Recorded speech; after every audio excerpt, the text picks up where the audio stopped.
Hello বন্ধুরা, আমি সাগরিকা একটা সানডে স্পেশাল মিনি ব্লগ নিয়ে হাজির হয়ে গেছি। আজকের লাঞ্চের মেনুতে ছিল গরম গরম ভাত, আর সাথে ছিল কালো জিরা রসুন ফোড়নে নোটে শাক ভাজা।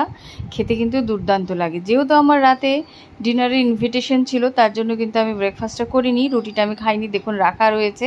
আর এটা হাজব্যান্ডের জন্য ছোটো মাছ এবং কাতল মাছটা ভেজে রেখে দিয়েছি। ও মাছ ভেজা খেতে ভীষণ ভালোবাসে। আর এখানে করা হয়েছিল বাড়ির টাটকা পটল, অর্থাৎ আমাদের যে কিচেন গার্ডেন রয়েছে সেখানে পটল গাছও রয়েছে, পটল ধরেছে, সেটা দিয়ে আলু বেগুন দিয়ে করা হয়েছে একদম অল্প তেল মশলা দিয়ে। আর এটা হচ্ছে ওই যে কাঁটা নোটে যে শাকটা করেছিলাম সেই শাকের ডাঁটা দিয়ে আলু ঝিঙে এবং বেগুন দিয়ে আর হচ্ছে কচুর মুখি দিয়ে অসাধারণ একটা রেসিপি করা হয়েছিল। পাতলা ঝোল, যেটা কিন্তু শরীরের জন্য এই মুহূর্তে খুবই উপকারী। মানে বলতে পারেন এটা সবসময় খেতে পারবেন, আর ভীষণ ভালো লাগে খেতে, বিশেষ করে কাঁটা নোটের ডাঁটাগুলো। আর এটা ছিল বাড়ির টাটকা টমেটোর চাটনি। আমার কিন্তু সমস্ত রকম রান্নাবান্না রেডি হয়ে গেছে। যেহেতু সানডে বলে কথা, সকলে মিলে একসঙ্গে বসে খাওয়া হবে। সানডেতে কিন্তু আমার একটু কাজের চাপটা বেশিই থাকে। দেখুন রান্নাবান্না আমার রেডি হয়ে গেছে, সকলকে খেতে দেব। আবার রাত্রেবেলা নেমন্তন্ন রয়েছে একজনের অ্যানিভার্সারি। আমাদের একটা গ্রুপ রয়েছে যেখানে আমরা সকলেই মিলে হইচই করে খুব সুন্দর কিন্তু মানে এই সমস্ত প্রোগ্রামগুলো পার্টিসিপেট করি।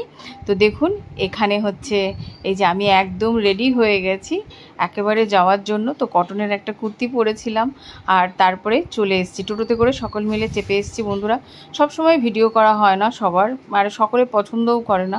তো দেখুন এই যে হোটেলের নিচে, যেটা আমাদের যুবরাজ হোটেল, যেখানে আমরা সবসময় যাতায়াত করি, সবসময় খাওয়া দাওয়া করি, এই যে কীর্তন হচ্ছিল আমাদের এখানে।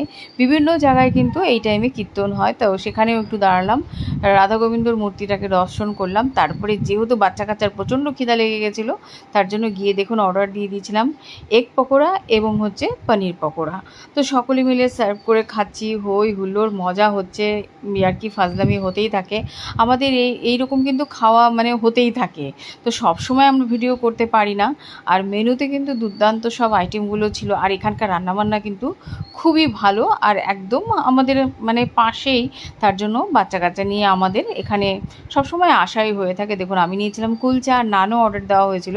আর এটা ছিল পনির ভর্তা, ইয়াম্মি এবং টেস্টি, কি বলবো বন্ধুরা, এত টেস্টি হয়। আর আবার চিকেন ভর্তাও দিয়েছিলাম এখানে অর্ডার।